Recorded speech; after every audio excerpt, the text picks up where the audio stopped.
Okay, so today we're going to talk about factoring quadratic expressions, as well as factoring quadratic expressions by factoring with prime coefficients, the first number in front of the x squared being the coefficient.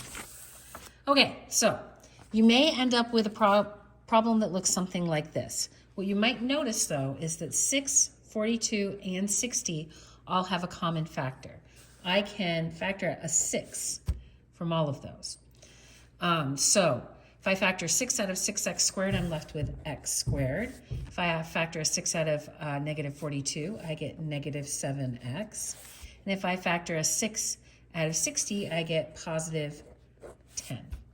So what I would do from here is I would put my 6 down and set up my parentheses for my two binomials.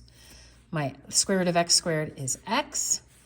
Now I notice that I have a negative in the middle and a positive at the end. That means these are both going to be negative because a negative times a negative is a positive, but a negative plus a negative is a negative. I know that 10 could be 10 times 1 or 5 times 2. 5 plus 2 is 7, so those are my factors. Notice I keep the 6 because I factored it out and as part of the factoring. Okay, now this one has a prime number for its first coefficient. So I can, I guess I could actually factor 3 out of all of these if I wanted to.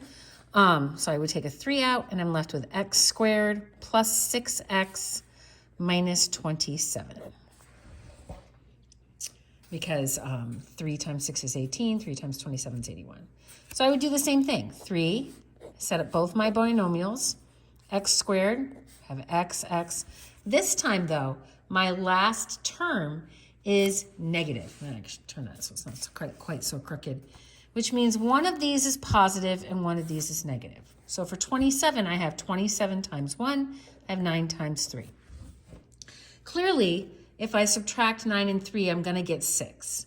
But I need to figure out if my 9 is positive or if my 9 is negative to get a positive 6. Since it's positive 6, I'm going to make my 9 positive and my 3 negative because positive 9 minus 3 is positive 6. Yay. So that's what we do to factor those out. I'm going to make another little video showing you how to do this with a prime coefficient. So see you soon.